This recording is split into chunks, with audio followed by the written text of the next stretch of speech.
Amigas e amigos, boa tarde, sejam todas bem-vindas, todos bem-vindos aqui ao nosso programa Roda de Conversa desse dia 24 de setembro de 2021, horário de Brasília, agora 13 horas e 10 minutos, e hoje a gente recebe aqui, temos a honra de receber o Moacir de Oliveira Filho, o Moa, jornalista, escritor, pesquisador, sambista, não é, Moacir?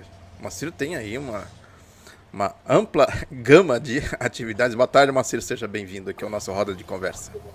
Boa tarde, Bertolino, boa tarde, Pedrinho, boa tarde, Gregory. Um prazer e uma satisfação estar aqui com vocês. E temos aqui a volta do nosso querido Pedro de Oliveira. Boa tarde, Pedrinho. Boa tarde aos nossos internautas e ao meu querido camarada Moa, Gregory, Oswaldo Bertolino. Diga lá. Muito bem, e o Gregory tinha anunciado chuva para Brasília hoje. Será que vem chuva, Gregory? Alô, Brasília. Para hoje a probabilidade é pequena, mas amanhã dizem que é quase certo que teremos chuva. Aqui é baixar um pouco essa poluição horrível que está aqui em Brasília. Mas, Oswaldo, você estava falando que o Mo é sambista, né? Eu estava lembrando o seguinte, não sei se vocês conhecem o Cláudio Ribeiro, lá de Curitiba, um camarada nosso. Sim. Ele era um excelente compositor, letrista, né, sambista também, né? Mas aí se meteu a fazer o hino do Coxa e estragou toda a obra dele, né? Boa tarde, Moacir, Pedro, boa tarde, Oswaldo, boa tarde aos nossos internautas. Você sabe que o Gomide postou uma foto lá, ele tá no estaleiro, né, como ele disse, acho que operou o joelho, né, tirou o menisco, alguma coisa assim, então a turma reclamando lá, pô, Curitiba já tá ruim, ainda perde um atacante, o Gomide atacante do Curitiba, ele é metido lá com a diretoria do Curitiba. Mas, Moacir, fala um pouco aí dessa sua atividade aí do samba. Eu tenho essa curiosidade, porque você é muito ligado à Portela. Você não vai deixar o Pedrinho dar boa tarde aí para os internautas, pô? Ele já falou, boa tarde. Já falou, né, Pedrinho? Quer falar de novo? Pode falar, não tem problema. Abre o microfone, tá fechado. Eu já falei, já cumprimentei os internautas, cumprimentei cada um de vocês. O Gregory, que precisa ver direito esse microfone de ouvido dele aí, deve estar com algum problema.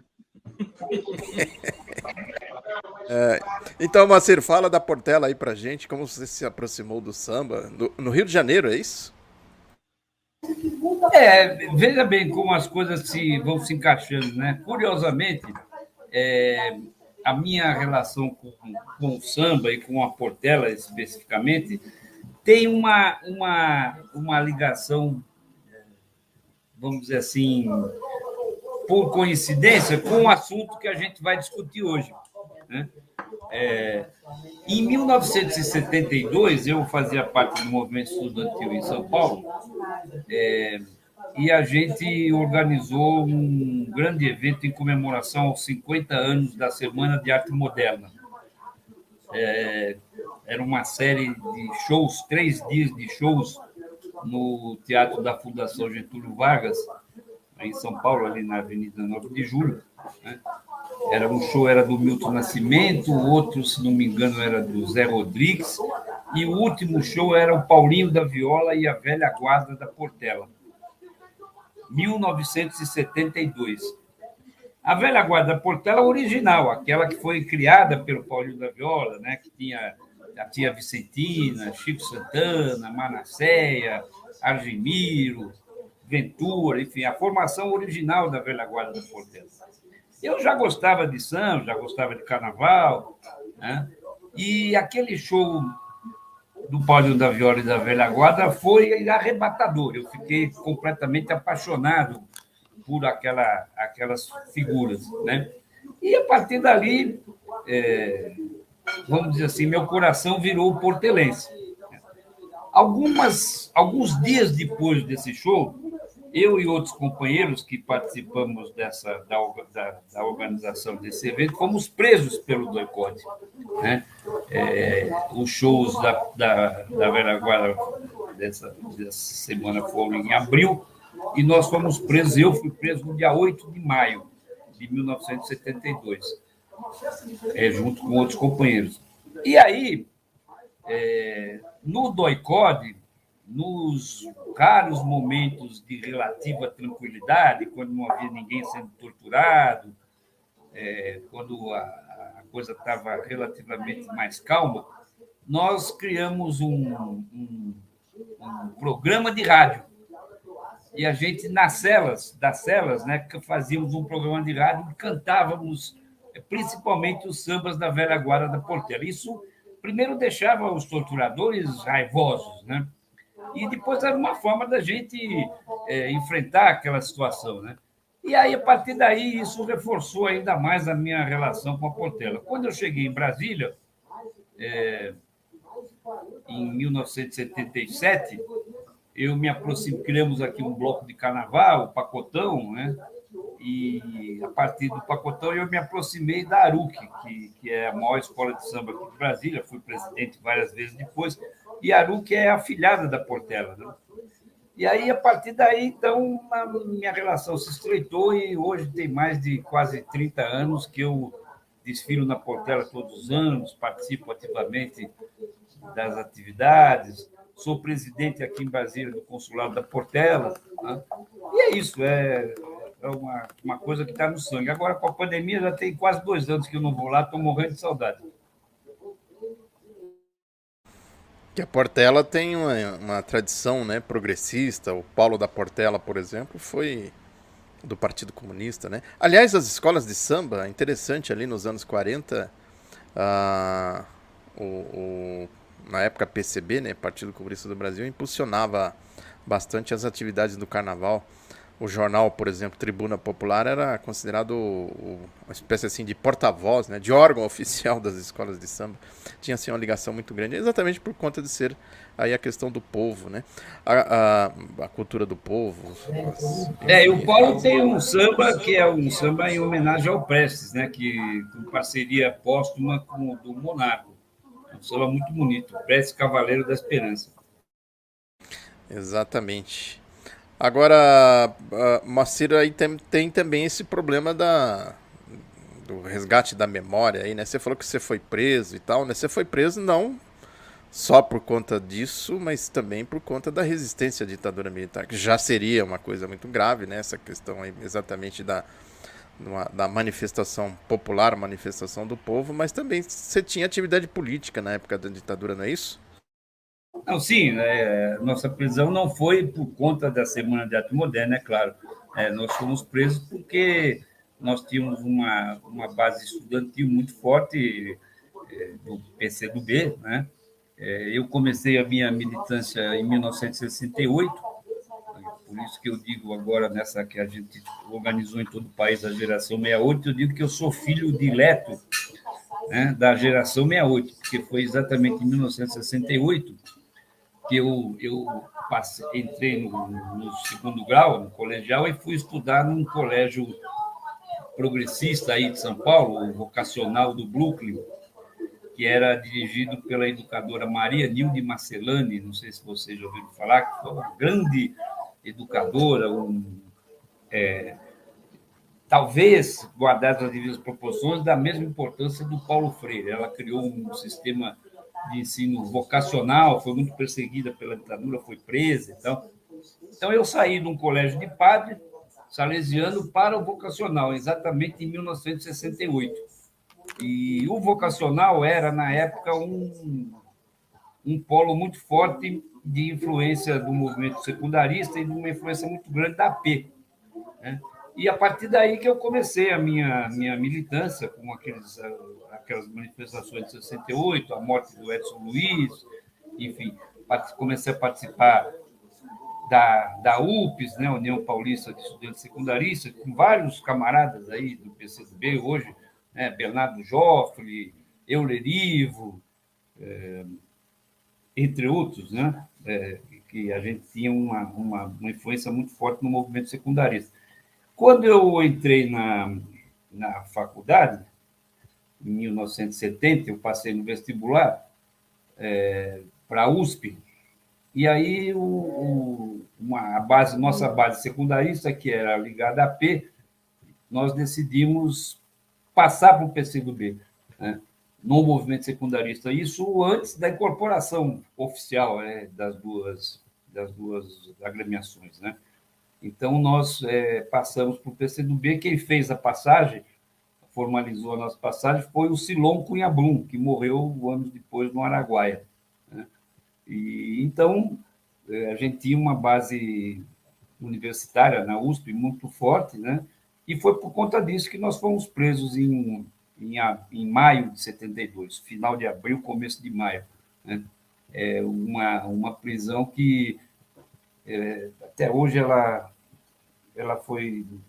é meio assim tratada, tanto que a maioria de nós nem fomos processados porque a gente não sabia, claro, mas a nossa queda teve uma relação indireta com o Araguaia, né? O Araguaia caiu em 18 de abril de 72, né? A gente não sabia que tinha alguma coisa, mas não sabia onde é que era, né? E a nossa queda foi no final de abril, por conta de alguém que saiu do Araguaia. Enfim, é uma história meio nebulosa, que não vem ao caso, mas indiretamente a gente tinha alguma relação a ver com o Araguaia. E aí, por conta disso, que eu fui preso. Toda a nossa base universitária caiu naquela época, né? E aí começa essa história minha com o doicode, que vem se aprofundar depois, né? E você tem uma atividade atualmente, né, que é essa questão do resgate da memória, não é isso? Queria que você falasse um pouco dessa sua atividade atual. Bom, deixa eu dizer, isso na verdade não começou agora, né? Eu, em 2014, eu acabei participando como colaborador voluntário da Comissão Nacional da Verdade, né? Então, nós fomos, eu e com outros companheiros, o Ivan Seixas, que é um ex-preso político, a Darcy Miak, né, o Ari Costa Pinto, a gente acabou participando de várias diligências patrocinadas, primeiro pela Comissão de Direitos Humanos do Senado, comandada na época pelo senador Capiberibe, e depois pela Comissão Nacional da Verdade. Nós fomos 4 vezes ao DOI-CODE, né, visitar o DOI-CODE para tentar reconstruir a arquitetura daquele lugar que tinha sido descaracterizada por várias reformas feitas a partir do governo Cláudio Lembo, em São Paulo, em 2003. Né? Esse material, inclusive, faz parte do relatório final da Comissão da Verdade. Aí a gente, então, reconstituiu todo aquele espaço arquitetônico.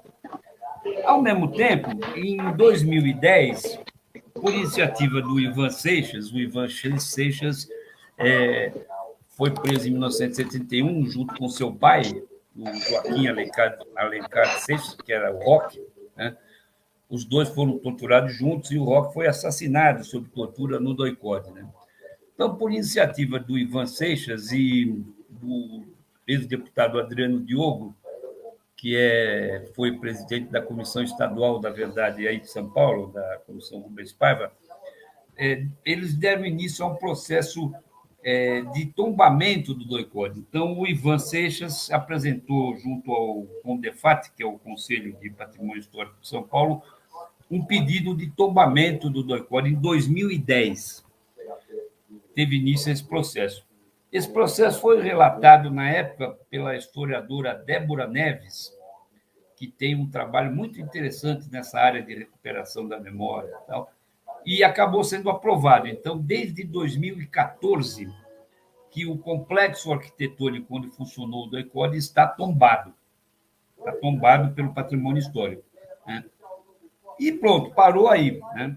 A Comissão da Verdade, tanto a estadual como a nacional, entre as recomendações do seu relatório final, uma das recomendações é a transformação desses espaços que sediaram os órgãos de repressão da ditadura em centros de memória, e o seu tombamento em centros de memória. Bom, o doicode tombado em 2014, mas aí de lá para cá não aconteceu mais nada. Esse ano, eu não me lembro exatamente o mês, mas foi esse ano, em 2021, o Ministério Público de São Paulo, a Promotoria de Direitos Humanos, na pessoa do promotor Eduardo Valério, entrou na Justiça com uma ação civil pública pedindo a transformação do doicode, daquele complexo arquitetônico entre as ruas Tutóia e Tomás Carvalhal, aí ironicamente no bairro do Paraíso, em São Paulo, né? Pedindo que esses espaços sejam transferidos da Secretaria de Segurança para a Secretaria de Cultura e que seja dado início ao processo de transformação desses espaços num centro de memória. Esse processo começou a tramitar na Justiça e, em junho, se eu não me engano, o juiz José Eduardo Cordeiro Rocha deu uma liminar, né, determinando que fossem suspensas qualquer intervenção administrativa e arquitetônica. Arquitetônica, porque já está tombado, e administrativa naqueles prédios, ou seja, não poderia haver nenhuma intervenção na arquitetura e nem nenhuma mudança de órgãos, né? Essa liminar foi dada em junho. E mais do que isso, esse juiz, que é uma pessoa, eu conheci ele agora, é uma pessoa muito sensível, né, muito ligada na questão, ele marcou para o dia 9 de setembro uma audiência de conciliação entre o Ministério Público, né, os autores da ação, que também tem outros litisconsortes, o Núcleo de Memória, né, Núcleo de Memória da Preservação, Núcleo de Preservação da Memória Política de São Paulo, a OAB e tal, e os representantes do governo do Estado. Marcou uma audiência de conciliação e ele fez questão que essa audiência de conciliação fosse realizada dentro do espaço onde funcionou o doicode. Eu tive nessa audiência, participando dela, e considero que foi um episódio histórico, né? Porque foi a primeira vez, durante todo esse período, que a justiça, na pessoa de um juiz de direito, esteve dentro do lugar onde funcionou o maior centro de tortura, de repressão, de assassinato, de desaparecimento da ditadura militar. Mais do que isso, o doicode ele era uma espécie de cadeia, de comando de toda a repressão do Brasil. Dali partiam ordens para os doicodes de todo o Brasil. Então, foi realizado no dia 9, e antes de começar a audiência, isso que eu achei muito forte do ponto de vista da simbologia, o juiz fez questão de conhecer os lugares, né, onde funcionavam as salas de tortura, onde funcionavam as celas. Então, ele foi acompanhado do Ivan Seixas, no primeiro momento, depois eu acompanhei no outro momento, junto com o Ivan. O juiz foi conhecer os lugares. Ele conheceu ali onde o Pedrinho esteve preso em 1969, onde ele foi torturado, conheceu onde ficavam as celas, a sala principal de tortura, a cela forte, onde foi encontrado morto, por exemplo, o Alexandre Vanucci. Isso teve uma simbologia muito forte, né?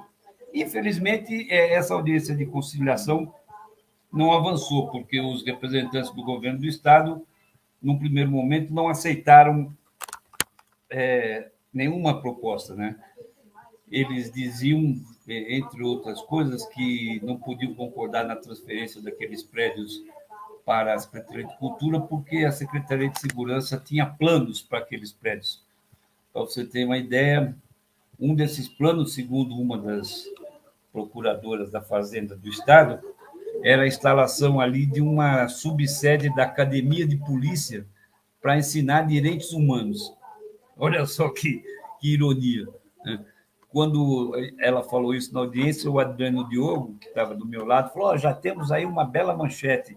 Dória quer transformar antigo doicode em loucademia de polícia. É um absurdo, né? E outros argumentos frágeis, né, de que como é que ia fazer ali um memorial, as pessoas, os visitantes, até crianças poderiam visitar. e poderiam correr risco, porque iam conviver com presos perigosos. Ora, gente, desde 2003 que as delegacias de polícia de São Paulo não tem carceragem, não tem preso nas delegacias, né? Aquela lá, 36ª, que funciona lá até hoje, por exemplo, não tem carceragem, os presos passam ali e são transferidos para outra, né? E que não havia necessidade de outro memorial, porque já tem o Memorial da Resistência, no antigo DOPS, que contraria a lógica. No mundo todo, nós temos vários memoriais de centros de repressão, né? Inclusive, a ideia é se criar um circuito da repressão, né? Já existe o memorial no DOPS, né? Então, como é que era o circuito? As pessoas eram sequestradas no DOI-CODE, pelo DOI-CODE, onde a prisão era ilegal, era clandestina, né? Dali do DOI-CODE, depois de torturados, enfim, quando passava essa primeira fase, os presos eram transferidos para o DOPS, que legalizava a prisão, né? O chamado cartório, né? Quando você ia para o DOPS, você passava a ser oficialmente considerado preso e ou era processado, aberto um processo na auditoria militar, ou você era liberado, né? Do DOPS, você era julgado na auditoria militar, né? O prédio da auditoria militar fica na Brigadeiro Luiz Antônio. E, condenado, você era transferido para o presídio Tiradentes. Então, a intenção é que se criar um circuito, o memorial no DOI-CODE, o memorial no DOPS, que já existe, e o memorial da Justiça, que já está em andamento. Aquele prédio da auditoria já foi transferido para a OAB e já há o início de um processo de transformação daquele prédio da auditoria militar na Brigadeiro num memorial da Justiça. Infelizmente, o Tiradentes não existe mais, né? Ele foi demolido, tem só o pórtico ali de entrada. Enfim, e aí, na evolução da audiência, os representantes do governo do Estado deram uma recuada e pediram a suspensão da ação por 90 dias, para que eles possam apresentar, então, daqui a 90 dias, que dá no começo de dezembro, uma proposta que possa ser aceita tanto pelos acolhedores da ação como pelos ex-presos e familiares, né? E a gente agora, então, nós, inclusive, criamos um comitê de apoio à transformação do DOI-CODE em memorial, né, com a participação da UNE, da UBS, da ABI, da OAB, vários juristas, personalidades, né, para tentar manter o assunto em evidência, e estamos tentando achar um canal para ter uma audiência com o governador João Dória, para tentar convencê-lo da importância histórica dessa medida, né? Até porque o pai do João Dória, foi um perseguido político exilado. Então, essa é a nossa luta nesse momento.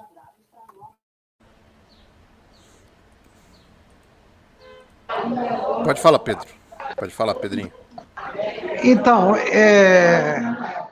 bom, eu fiquei muito impactado aí com essa atividade dessa comissão e do Moacir em especial. Nós somos amigos há muitos anos, trabalhamos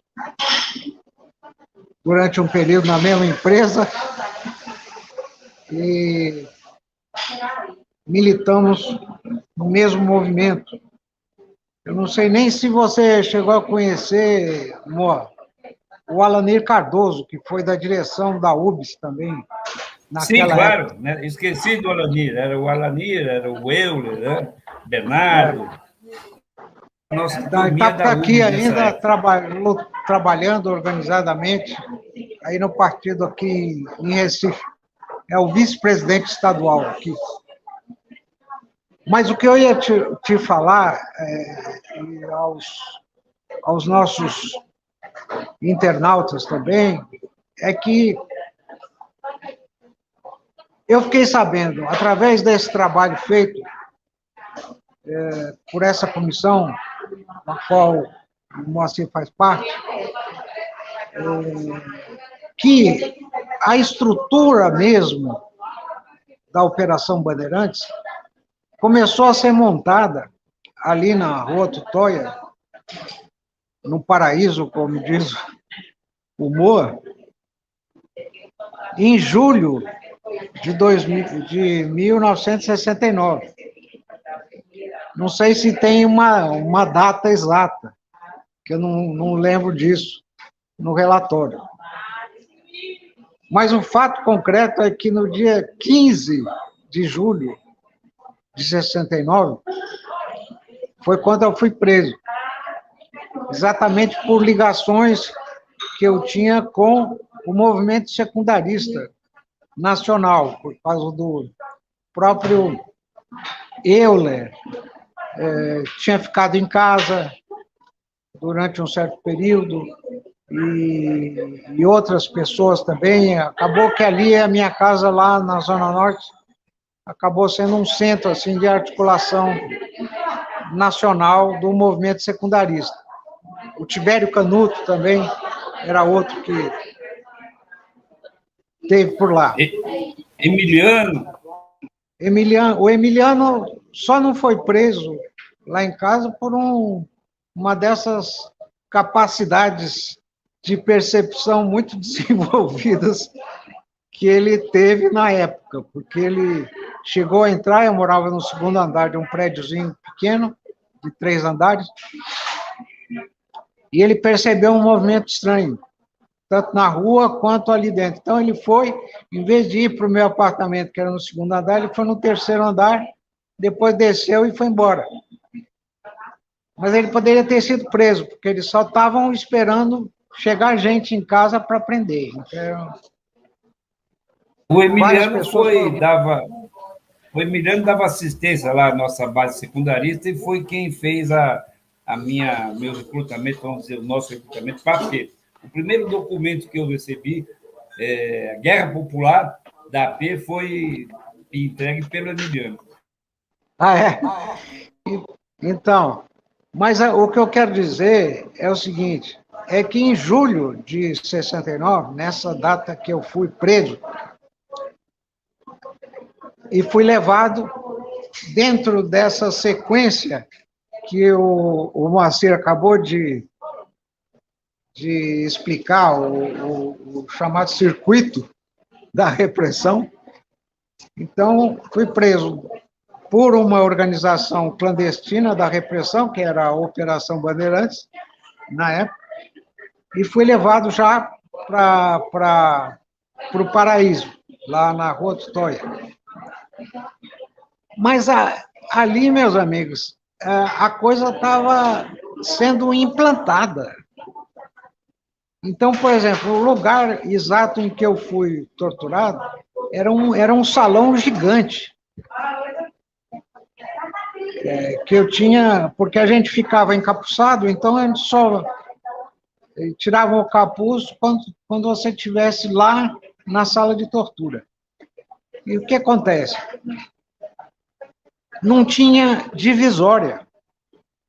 Então, as divisórias eram feitas com um pano grosso, assim, e você ouvia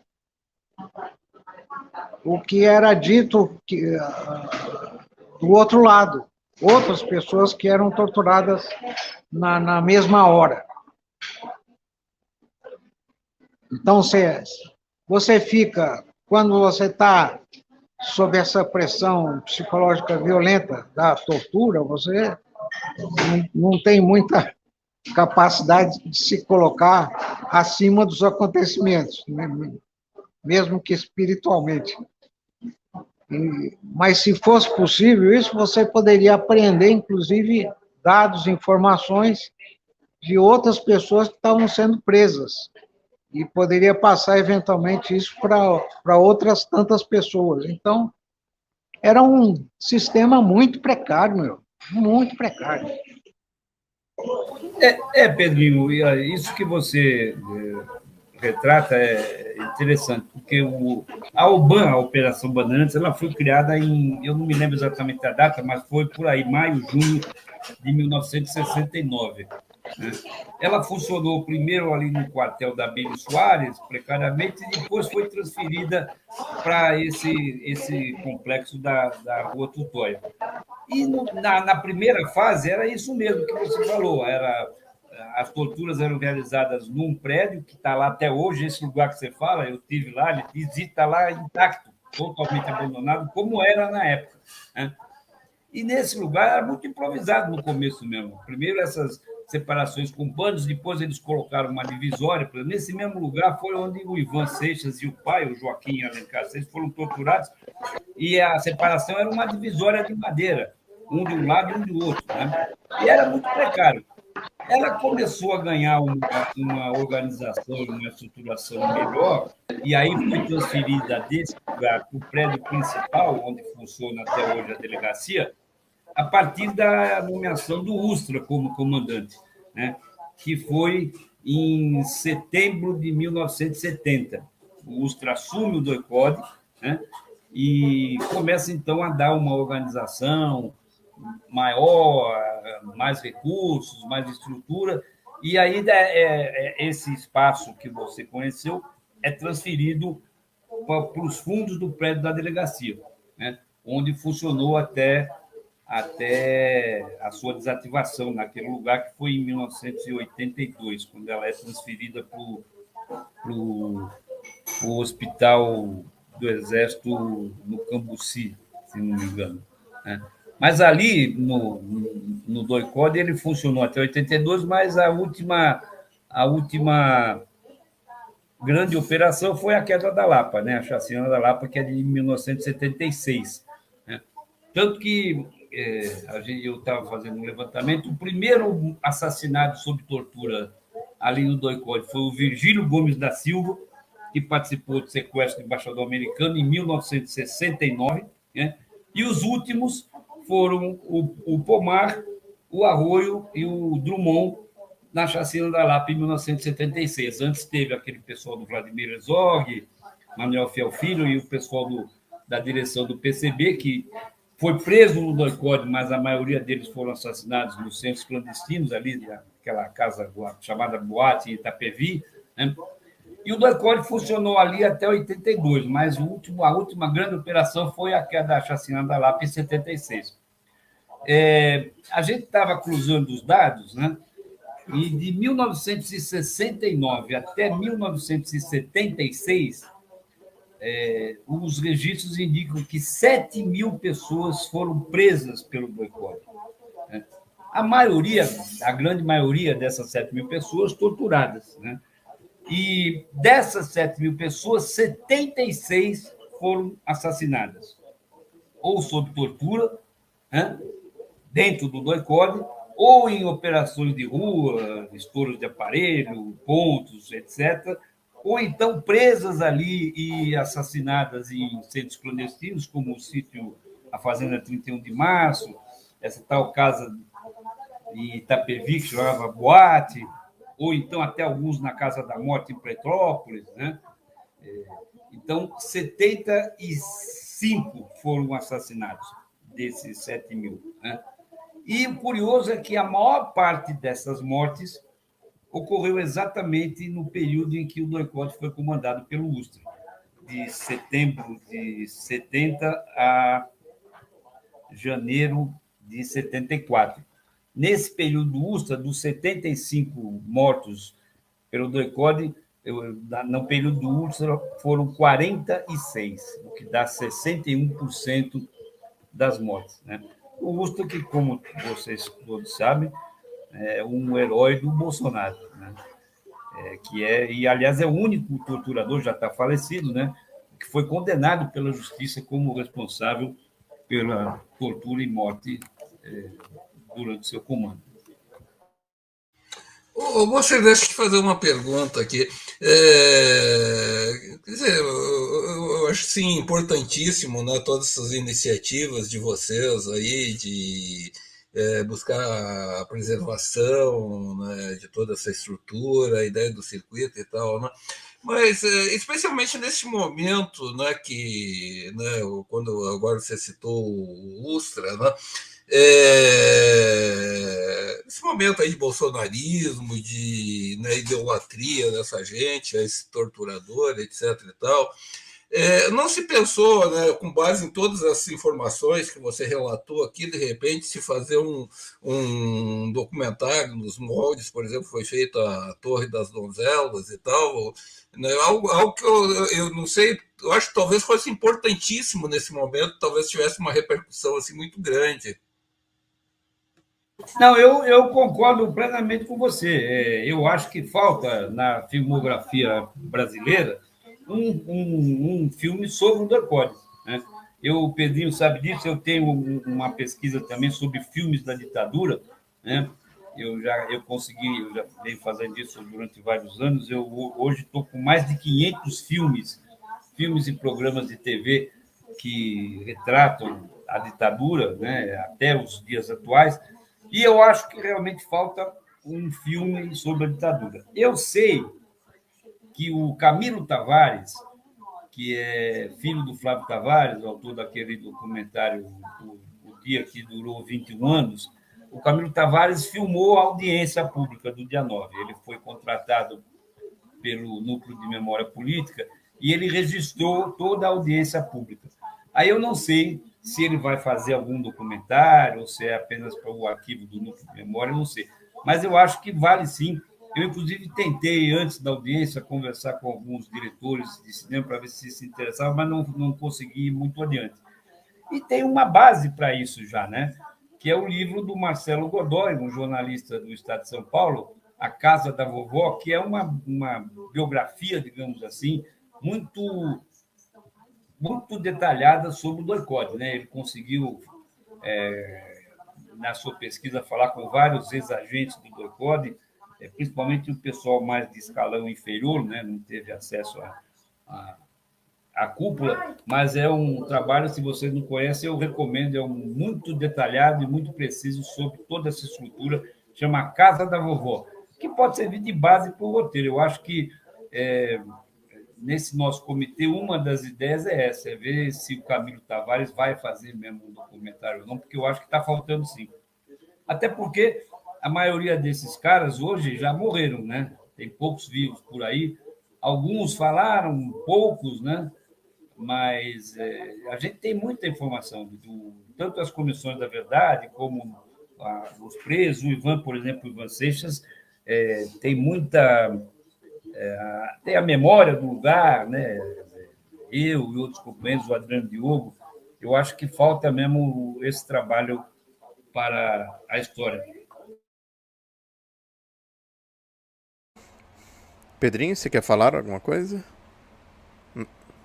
Só abrir seu microfone, peraí. O que eu queria dizer é que também foi uma certa coincidência.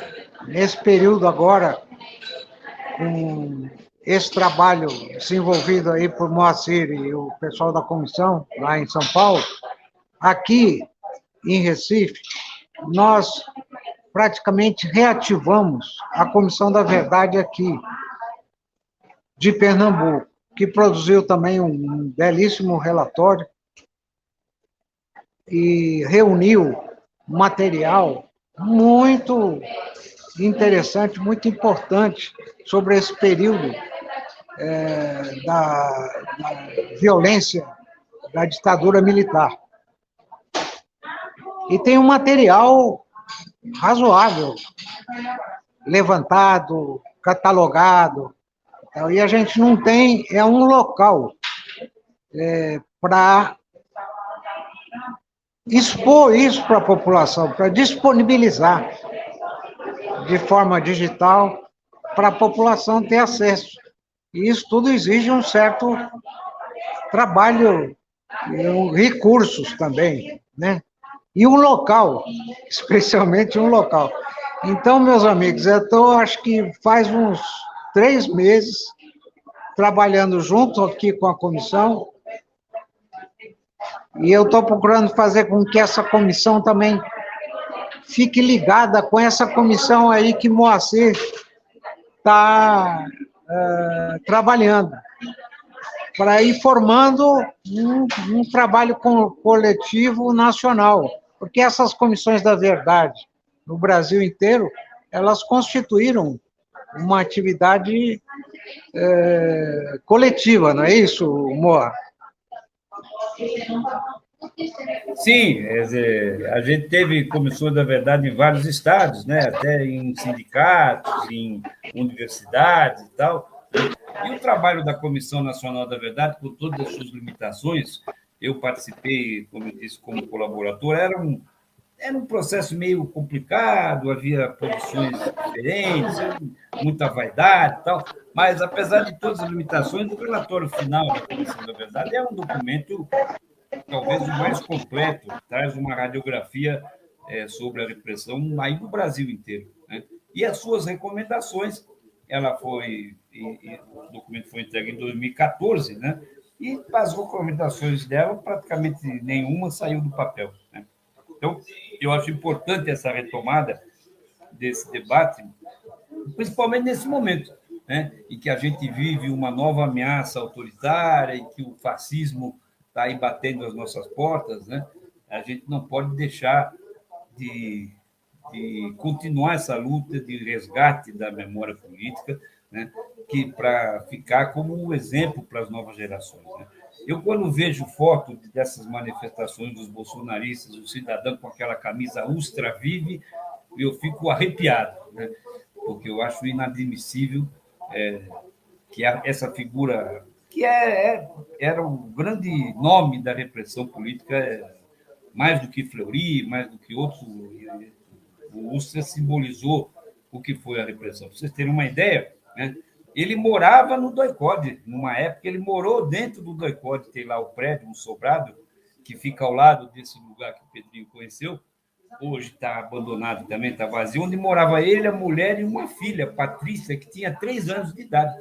Quando eu tive preso, uma das cenas que mais me impressionou, e eu tive a oportunidade de contar isso pela primeira vez naquele episódio em que a Beth Mendes identificou o Ustra como adido militar no Uruguai, já no governo Sarney, tinha dias que ele levava a filha, essa Patrícia, que tinha na época 3 anos, 3, 4 anos de idade, ele levava para a cela das mulheres, ela ficava lá algumas tardes brincando com as mulheres. Então, eu, quando escrevi isso no episódio da Beth Mendes, eu dei o título de Brinquedo Macabro, e eles não negaram, não. Tanto que no primeiro livro do Ustra, o Rompendo o Silêncio, tem um capítulo que chama Um Brinquedo Macabro, com uma interrogação, onde ele transcreve o meu artigo, né? A mulher dele, a dona Joseíta, que está viva até hoje, faz uma carta para as filhas e elas dizem que era verdade, e diz que aquilo era um gesto humanitário deles, que é como eles gostavam tanto das presas, que ficavam lá brincando, levavam doce, faziam festinhas e tal. Uma pessoa que leva a própria filha para um lugar daquele, realmente não tem qualificação. Eu queria só aproveitar, eu acho que o nosso tempo já está avançado, né? Aproveitar a presença de tão ilustres camaradas aí e fazer um desabafo. Eu fico um pouco impressionado com o desinteresse dos partidos políticos, dos parlamentares e principalmente da mídia também, nessa questão, né? Para vocês terem uma ideia, camaradas, nesse processo aí que se intensificou aí a partir dessa audiência pública, eu mandei pessoalmente informações, alguns textos que eu produzi para vários parlamentares do PCdoB, do PSB, do PT, do PSOL. Nenhum deles falou desse assunto. Nenhum deles fez um registro na tribuna das câmaras legislativas, ou sequer um comentáriozinho no Twitter, no Instagram, né? A imprensa, então, nem falar. Acho que a gente teve uma matéria no Estadão, que o Marcelo Godoy fez, teve uma matéria no UOL, né? Teve uma matéria no SPTV, no dia da audiência, que foi muito boa, e alguns textos que eu consegui publicar no 247, no site da BI, no site do Ultrajano. Então, eu entendo que todos os parlamentares, os partidos têm focos muito definidos, a luta contra o Bolsonaro e tal, mas eu acho que esse movimento não é um movimento só nosso, dos ex-presos políticos, dos familiares, das entidades de direitos humanos, é um movimento de toda a sociedade. Então, eu acho que falta... o Pedrinho publicou aí um dos meus textos no blog do Renato, né? Mas, fora isso, eu não vi, se teve, eu realmente não vi nenhuma menção de nenhum parlamentar, né? Um registrinho ali no Twitter, os caras falam o dia inteiro sobre coisas, nenhum registro sobre a importância dessa luta, né? E eu acho que isso precisa ser revertido, né? porque essa é uma luta de toda a sociedade brasileira. Boa, se você tiver mais um tempinho aí, a gente... Tá, diga, Gregory. Não, exatamente essa questão aí que o Moacir estava levantando, né, que é uma coisa que eu tenho refletido, né, nesses últimos tempos, Moacir. Claro que, né, a gente teve a redemocratização, foi um processo, digamos assim, de uma certa conciliação, né, e aí um pouco, né, esse discurso, né, que a gente vê, né, diminuiu bastante, mas, né, logo no início do governo Bolsonaro, não tem perigo, porque temos uma democracia consolidada, etc. e tal. Né? E aí que eu acho o seguinte, né? A gente está vendo que a ameaça, né, fascista, ela está presente, existe um percentual da população aí, né, não é a maioria, né, mas, né, uma visão fascista mesmo, né, e que a nossa democracia não é tão consolidada assim, né? E aí eu acho que nesse sentido que você levanta, né, a importância de fato, né, não digo nem a questão de punição, etc. e tal, mas resgatar a memória desse período, né? Para que ela se faça permanentemente presente, né? Quer dizer, aquilo um pouco que a Alemanha fez com relação ao nazismo, né? Então, eu sinceramente, Moacir, até a gente está aqui em Brasília, né? Depois eu quero até ter o contato, eu talvez não possa fazer grande coisa, mas eu me coloco à disposição para ajudar nisso aí, viu? Não, vamos sim. É isso que você falou, né? O Brasil foi o último país da América Latina a instalar a sua Comissão da Verdade, né? O último. Né? E é o único país, não sei se é o único, eu não conheço direito a situação do Paraguai, mas não houve nenhuma punição. O relatório final da Comissão da Verdade identifica centenas de agentes públicos que se envolveram diretamente na repressão, na violação de direitos humanos, com exceção dessa ação em que o Ustra foi condenado em primeira instância, e depois parece que essa ação, na segunda instância, foi suspensa. Então, não há nenhuma punição de torturador. Né? E eles estão indo embora. Né? Tem um outro ainda vivo por aí, né? Eu mesmo conheço uns 3 ou 4 que ainda estão vivos, mas não houve nenhuma punição. Então, é claro que o argumento para isso é a tal lei da anistia recíproca, então, que, aliás, tem uma ação, se eu não me engano, no Supremo Tribunal Federal para a revisão dessa lei da anistia, né? Mas, independente da punição, que eu acho que é uma reivindicação justa, né? Principalmente dos familiares dos mortos desaparecidos, mas que agora vai ficando meio sem força, porque a grande maioria desse povo já se foi, né? Mas eu acho que a preservação da memória, né? Você citou aí, na Europa, os campos de concentração, todos estão preservados, né? Na Argentina é um exemplo para isso, aquela escola mecânica da Armada, que era o doicode deles lá, virou um memorial. Você entra por Buenos Aires, tem vários espaços, né? Aqui a gente ainda tem ruas e viadutos com o nome de torturadores, né? Só falta daqui a pouco alguém botar aí em São Paulo uma rua Carlos Alberto Brilhante Ustra, né? Era só o que nos faltava, porque tem Médici, tem não sei o quê, não sei o quê. Agora parece que querem homenagear o Erasmo Dias, né? Eu vi aí uma notícia essa semana que tem algum movimento na Câmara de Vereadores de São Paulo para prestar uma homenagem ao Erasmo Dias, né? Que é outro, diferente do Ustra, mas também um agente da repressão, né?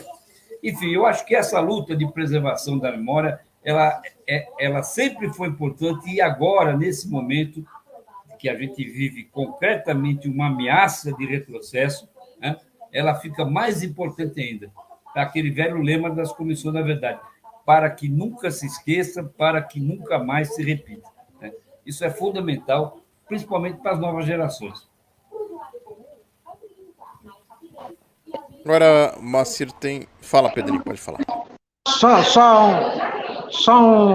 Uma palavrinha aqui, porque eu vou ter que ir para a cadeira do dragão do dentista. Então, eu vou ter que me despedir de você. Mas com o compromisso... O que é? com o compromisso, como o Gregory colocou bem, de a gente contribuir de alguma maneira, dentro das nossas possibilidades, para a divulgação ampla dessa atividade de resgate da memória. E a outra questão ligada a isso é que promover também uma ligação maior entre essas comissões, então, por exemplo, essa que está aqui trabalhando aqui, em Pernambuco, com essa que o Moacir está trabalhando em São Paulo. Então, eu queria me despedir de vocês, saudando essa iniciativa do Moacir e, mais uma vez, estabelecendo esse compromisso aqui de a gente divulgar, por todos os meios que tiver a nosso alcance, a atividade que está sendo feita. Né? Um grande abraço para vocês. Valeu, Pedrinho. Abraço, Pedrinho, e boa sorte lá com o dentista, viu? Tá bom. Nem fale nisso, viu? Nem fale nisso, Pedrinho, porque isso aí, para mim, é um trauma. Se eu tenho um dos traumas da prisão e da tortura, é os dentes. Quando eu fui preso, eu tinha um dente cariado, né? E numa das sessões de tortura, um daqueles caras, não sei como, percebeu que eu tinha um dente cariado, e aí ele dava choque no dente, ele punha o fio do choque no dente, né? E realmente, durante muitos anos, eu evitei a cadeira do dentista, porque era isso que o Pedro falou. Quando eu sentava numa cadeira de dentista, a sensação que eu tinha é que eu estava sentando na cadeira do dragão de novo, né? E acabei perdendo todos os dentes. Hoje eu tenho um implante definitivo. Depois de muitos anos, eu criei coragem e consegui fazer. Mas boa sorte aí, Pedrinho. Moacir, você falando aí me lembrou uma coisa. Eu detesto filmes de terror porque eu acho a maioria deles nojento, né? Mas não quer dizer sair assim arrepiado, esse tipo de coisa, né? Agora, se tem um filme que me deixou assim arrepiado, né? Não sei se vocês assistiram, é Maratona da Morte, eu acho que o Dustin Hoffman assistiu. Rapaz, aquelas torturas lá com a maquininha dos dentes, rapaz, aquilo lá me deixou arrepiado, viu? Pois é. Mas, Moacir, não sei se você viu aí as perguntas, né, da Miriam Heller. Ela pergunta que cada estado tinha independência para torturar, assassinar, ou havia ordem nacional? Sim, havia uma diretriz, né, do Médici, os doicodes, né, que era cada unidade do exército tinha o seu doicode, que era exatamente a experiência da UBAN. Tinha, portanto, a partir da experiência da UBAN que se criou os doicodes com a diretriz presidencial do Médici, né? E ela pergunta também aqui essa questão do o povo, de uma maneira geral, precisa enxergar essas pessoas que foram torturadas e mortas como heróis, mas infelizmente se veem como vagabundos e perturbadores da ordem. Como mudar isso? Mudar exatamente fazendo o que o Moacir vem fazendo, né? E ela diz, mas aqui que infelizmente está cheio de ustras aqui na minha terra, Santa Catarina, ávidos por torturar, bem pertinho de mim. É um pouco isso, né? Porque o Ustra, ele tinha assim uma personalidade pervertida. Esse livro que você mencionou aí, por exemplo, Rompendo o Silêncio, o Desavisado, quem não conhece a história, quem não atenta para aquela realidade, né, acaba tendo a ideia de que ele era, como dizem por aí hoje em dia, né, um cidadão de bem, né, um cidadão do bem. Na verdade, ele era uma pessoa absolutamente perversa, né? Ele tinha esse aspecto de ser perverso, né? Então, portanto, quando a gente fala de resgatar a memória... Perverso, pervertido e sádico, né? Exatamente. É um pouco assim os nazistas, a memória, né, Moacir?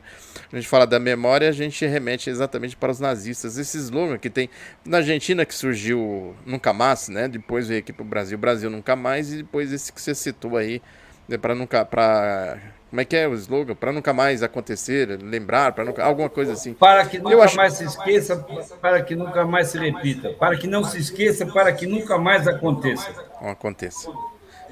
Porque o trauma dos nazistas... Não, só para acrescentar aí o que você falou, respondendo a Miriam, como você disse, havia uma diretriz nacional, né, emitida pela Presidência da República, que era uma diretriz nacional de segurança. Né? Depois da Operação Bandeirantes, que foi o primeiro órgão criado, houve a criação dos doicode. Então, havia o doicode do primeiro Exército, o doicode do segundo Exército, cada exército tinha o seu doicode. Né? Mas é claro que o doicode de São Paulo, não só pela importância, pela força, pelo fato de São Paulo, na época, concentrar a maior parte das organizações de esquerda, das organizações da luta armada e tal, era um pouco o comando dessa cadeia toda. Né? Então, do doicode de São Paulo partiam ordens e orientações para os outros doicodes. Né? E havia também é interessante isso, uma disputa entre os órgãos de informação. Né? Por exemplo, o doicode acabou tomando o espaço do DOPS, o Fleury. O Fleury ficou um pouco... Né? Que numa primeira fase de 69, antes da criação do Oban, quem comandava toda a repressão era o Fleury. Né? Mas havia também uma disputa. Então, por exemplo, eu me lembro muito bem, um dia, e havia assim, órgãos especializados. Por exemplo, o CENIMAR era especializado em AP. Os analistas, os torturadores do CENIMAR eram especializados em AP. Então, quem tinha o maior volume de informações sobre AP era o CENIMAR. Então, eu me lembro muito bem, um belo dia, um companheiro nosso tinha sido requisitado pelo CENIMAR para ser interrogado lá sobre AP. Né? E o Ustra, quando liberou, esse dia eu estava na cela, ele estava do meu lado e eu vi a conversa. Né? O Ustra falou, olha, eu vou te liberar lá para o CENIMAR, mas segura a onda lá, hein? Não conta tudo lá, não. Quando você voltar, você fala aqui, a gente te dá uma retaguarda. Então, havia também uma disputa entre eles para ver quem conseguia mais informações. Era um negócio meio doentio, né? Certo. Então, mas aí essa questão da memória, porque quando a gente fala dos nazistas, por exemplo, quer dizer, aquela grande comoção que se criou ali, né, à medida em que os crimes nazistas foram se revelando, eu também tinha essa ideia, né, acho que avançou bastante a doutrina de Nuremberg, o Tribunal de Nuremberg, tudo isso. Quer dizer, isso que o Gregory falou anteriormente, a punição, a impunidade leva à repetição, né? Então, quando se fala dessa questão da memória, está se falando exatamente no sentido de, tudo bem, pela institucionalidade eles passaram impunes. Porque o Ustra, por exemplo, morreu sendo arrogante e provocador, né? Quer dizer, tipo, querendo dizer o seguinte, fiz, né, e não me arrependo, e seguiu fazendo provocação, que é um pouco a mentalidade. A semelhança desta, eu acho que isso tem muito a ver, evidentemente, com a ideologia deles, né? A semelhança com o comportamento dos nazistas lá no tribunal, a arrogância, né, no tribunal de Nuremberg é uma coisa que impressiona, né? O cinismo, a frieza com que eles relatam o que eles fizeram e reafirmam que fariam de novo, né? Então, quer dizer, é muito importante desse ponto de vista, né? Eu queria que você falasse um pouco disso. Que acabou acontecendo novamente, né? Você tocou numa questão aí muito interessante. O depoimento do Ustra na Comissão Nacional da Verdade, eu participei, eu assisti esse depoimento, é uma das coisas mais grotescas que eu já tive a oportunidade de ver. Inclusive, quem tiver interesse, ele está disponível no YouTube. Se você colocar no YouTube depoimento do Ustra na Comissão da Verdade, você vai ver a íntegra do depoimento. É de uma arrogância, de uma disfarçatez absurda. Né? Ele já velho, né? Isso foi em 2014, se não me engano. E os dois livros dele, né? Tanto o Rompendo o Silêncio, que é o primeiro, como o Verdade Sufocada, que é o segundo. Por exemplo, essa história da filha é aquilo. Ele nunca negou, ele confirma e diz que era um projeto de assistência social. Né? As mortes, por exemplo, ele não nega. Ele só diz que ninguém morreu sob tortura no doicode, que todos foram mortos na rua, em confrontos, em tiroteios, né?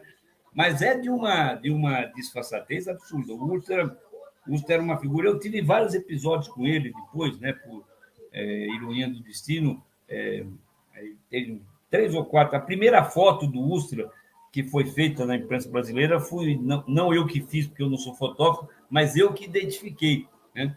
Eu estava aqui em Brasília, trabalhava na Veja e fui destacado para cobrir uma solenidade no quartel-general do Exército. E não sei por que eu fui com a sensação de que eu sabia que o Ustra estava aqui no Estado-Maior do Exército, e eu fui com a sensação de, pô, eu vou encontrar o Ustra hoje. E não deu outra. Quando acabou a solenidade, tinha uns cercadinhos assim, a imprensa ficava nos cercadinhos. Quando acabou a solenidade, era uma troca de comando, né? Aí liberaram os cercadinhos, tinha um coquetel. Eu comecei a circular e não deu outra. Né? Pum, cruzo de cara com o Ustra, assim, né? Aí eu saí correndo atrás do fotógrafo Samuca, o Salomão Citrinovski, que hoje mora em São Paulo, eu me tremendo todo, ele vai e fez 3 cliques do Ustra, logo depois tentaram tomar o filme dele e tal. Eu sei que a gente conseguiu sair, e essa foto foi publicada pela Veja, a primeira foto feita do Ustra na imprensa brasileira, né? E depois disso teve vários episódios, teve esse episódio da filha, que eu acabei contando, teve um episódio na Constituinte, em que eu cheguei para trabalhar, eu era da assessoria do PCdoB na Constituinte, e um sábado, no dia da votação do relatório da Comissão de Reforma Agrária, na Comissão de Sistematização, no capítulo da Reforma Agrária, tinha uma passeata da UDR para pressionar o Congresso. Então, eu cheguei para trabalhar e parei na porta do Congresso, ali na frente, na chapelaria, para ver a passeata. Quando eu paro na calçada, quem está na minha frente? O Ustra. Eu fiquei atrás, né? E aí, lá pelas tantas, tem o Ronaldo Caiado, que era o presidente da UDR, de cavalo e tal. Lá pelas tantas, o Ustra se empolga e entra na passeata. Ele era oficial da ativa, né? Aí eu saí correndo atrás de um fotógrafo pelo meio da esplanada, acabei encontrando um fotógrafo da Ágil, que era uma agência, e o Kim, ele fez a foto do Ustra na passeata. Eu cheguei no gabinete, liguei para o Jornal do Brasil, o diretor da sucursal na época era o Ricardo Noblar, contei a história para ele, o Noblar comprou a foto, publicou no JB, né? Resultado, o Ustra ganhou uns dias de prisão por conta disso, por ter transgredido o regulamento disciplinar do Exército. Então, eu costumo dizer que dei uns pitaquinhos aqui, tirei umas revanchinhas com o Ustra, né? E, enfim, é isso. Ei, Moacir, até o Ustra levou punição e o Pazuello nada, né? Pois é. Na época ele ganhou uns dias de xadrez e logo depois foi para a reserva, né? Enfim, mas é isso. Eu acho muito importante essa batalha, viu, companheiros, camaradas? Eu acho que a gente precisa. Eu tô otimista, né? Eu acho que a gente vai conseguir ganhar essa batalha, né? Eu tenho a sensação de que esse juiz que eu te falei, está muito sensível, né? Eu acho que se a gente não conseguir chegar a um acordo com o governo do Estado, a tendência, na minha opinião, é que o juiz dê ganho de causa, né? O que não é bom, porque se não tiver um acordo e ele der ganho de causa, o Estado vai recorrer e aí isso vai virar uma batalha judicial que vai para as calendas, né? Eu insisto na necessidade, e aí que eu faço um apelo a quem puder ajudar, né, para que a gente consiga criar um canal de interlocução com o governador João Dória. Eu acho que, politicamente, hoje, né, o Dória, que é um adversário do Bolsonaro, politicamente, para o Dória, desculpe, seria interessante fazer esse memorial, porque seria uma forma dele dar uma cutucada no Bolsonaro, né? Então, se o argumento de que não, a delegacia não pode sair dali porque custa muito caro, porque os moradores não querem, eu acho que a gente pode chegar a um acordo, né? É claro que o ideal seria a transformação de tudo aquilo no memorial, mas a gente admite que a delegacia fique, né? Que a delegacia fique, haja uma separação, como era antigamente, né? A metade norte, onde funcionava o DOI-CODE, que hoje está mais ou menos desativada, tem uns órgãos lá burocráticos, essas sim devem ser transferidas junto com os outros prédios, e a metade da delegacia deixa lá, a delegacia continua funcionando, não precisa tirar a delegacia de lá, né? É só criar uma estrutura física para isolar a delegacia do futuro memorial, né? Então, eu acho que Eu tenho esperança que a gente consiga chegar a um consenso aí com o governo do Estado na próxima audiência daqui a 90 dias, e aí sim dar início efetivo à instalação desse memorial, que é muito importante para o futuro do Brasil. E, Moacir, deixa eu só te perguntar aqui uma questão. Nós já estamos encaminhando aqui para os nossos finalmente, mas retomando ainda essa ideia, né, do nunca mais, Brasil nunca mais, porque acho que deu uma caída, acho que voltou agora, porque acabou acontecendo, né? Estava falando aqui dos nazistas, acabou acontecendo algo semelhante aí, né? Os genocídios, as ditaduras, Chile, Brasil, Argentina e etc, né? De certa forma reproduziu aquilo que aconteceu lá na época dos nazistas. Aí quando você fala, por exemplo, porque isso vai ficando no esquecimento. Eu acho que esse é um problema, né? Esses fatos. Você diz, por exemplo, nenhum parlamentar se pronunciou, né? Os partidos de esquerda, né, não tomaram a questão, não divulgaram, quer dizer, não amplificaram, né, Então, acho que isso vai ficando cada vez mais restrito, podemos dizer assim, às pessoas diretamente envolvidas, que foram envolvidas. E isso, naturalmente, vai caindo no esquecimento. A gente tem insistido muito aqui e vai sendo atropelado pela agenda do dia a dia. Eu entendo, é uma coisa, né? O fora Bolsonaro, não sei o quê, mas tem que ter um espacinho para a gente guardar isso. Exato. Você bateu aí, fechou seu microfone, não foi? Acho que foi involuntariamente. Mas eu quero dizer o seguinte, aproveitando aqui para a gente ir para os finalmente, para dizer que a gente tem dado aqui espaço para discutir essas questões, né?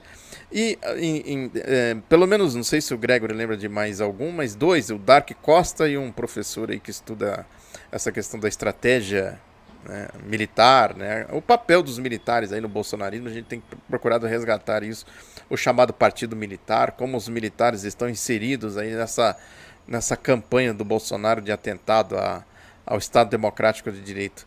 Então, esses dois falaram que a Comissão Nacional da Verdade acabou tocando num assunto, né, isso ocorreu já no governo da Dilma Rousseff, tocando num assunto que estava mais ou menos apaziguado.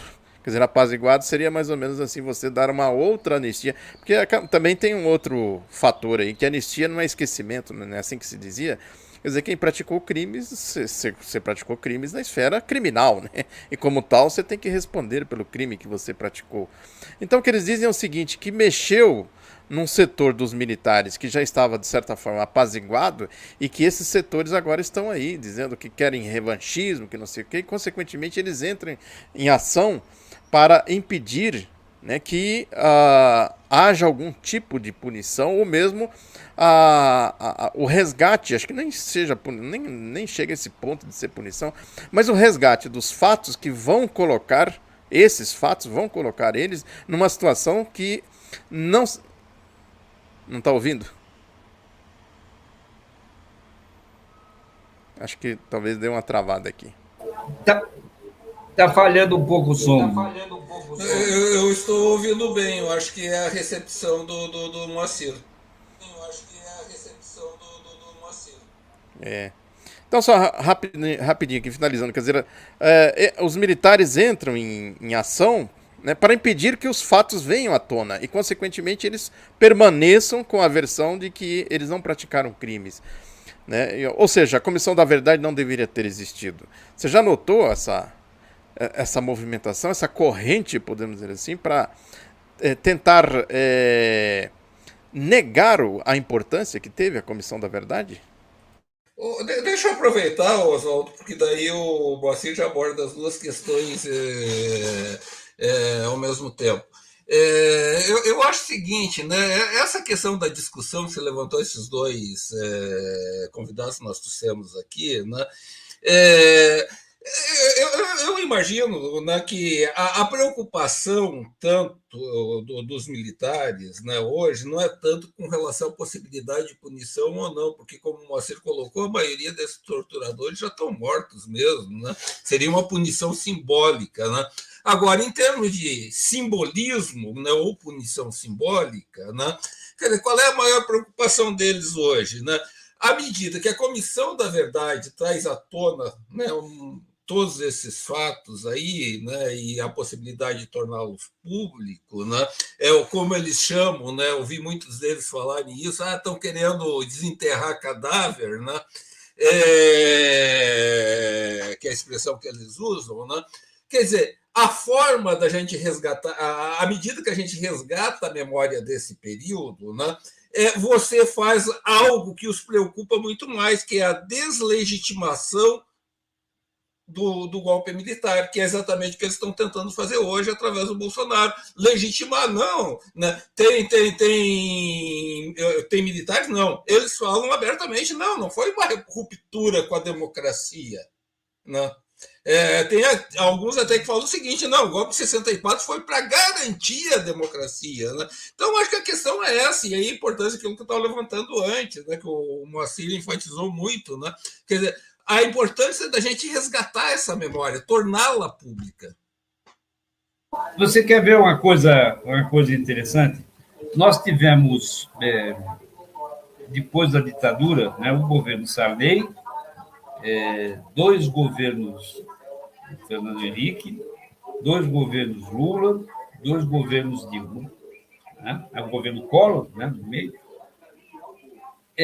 O Brasil foi o último país que instalou a Comissão da Verdade. No governo Dilma, nós tivemos 2 governos do Lula, havia a Comissão da Anistia, do Ministério da Justiça e tal, mas a Comissão da Verdade só foi instalada no governo Dilma.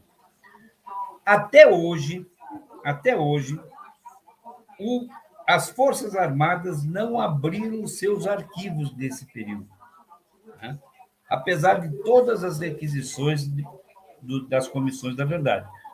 Os arquivos que existem, que são a Comissão da Verdade, eu aqui em casa tenho vários arquivos, inclusive da minha passagem, de outros companheiros, são os arquivos que foram disponibilizados pelo DOPS no arquivo público, no Arquivo Nacional e no Arquivo Público do Estado de São Paulo.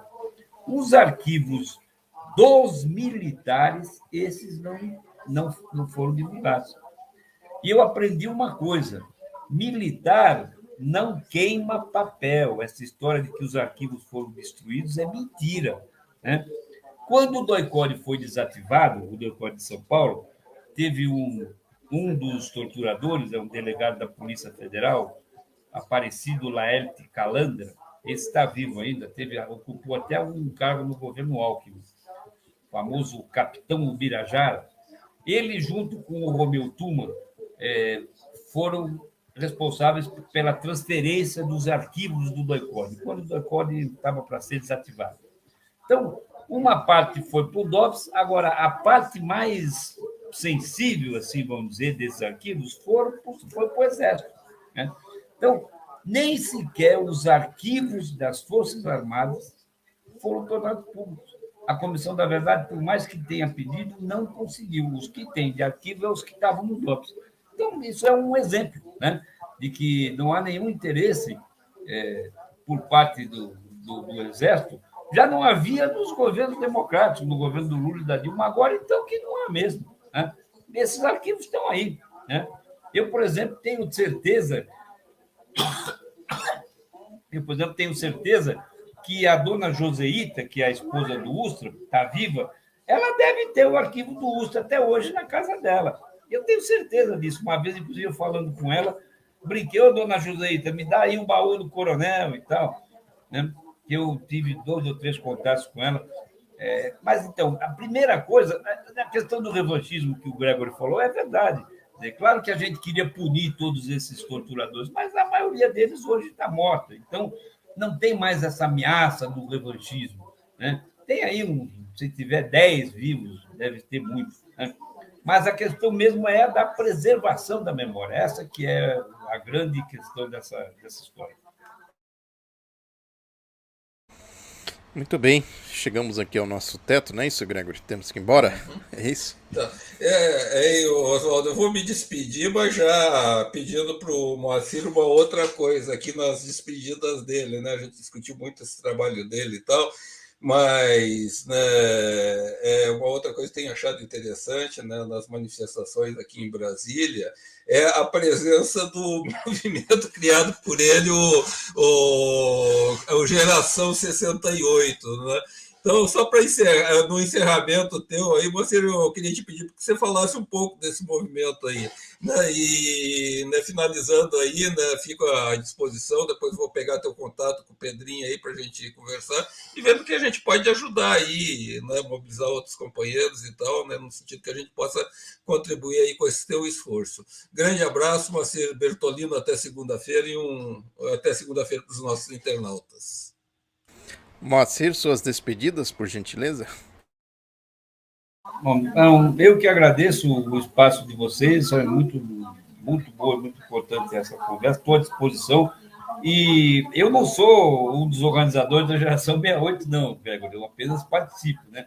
A Geração 68, ela surgiu em São Paulo, teve um ato ali na Maria Antônia, onde teve aquela famosa Batalha da Maria Antônia, em 1968, e se organizou em vários estados. Eu sei que ela está aqui em Brasília, nós temos mais de 200 companheiros que participam, tem no Rio, tem em São Paulo, né?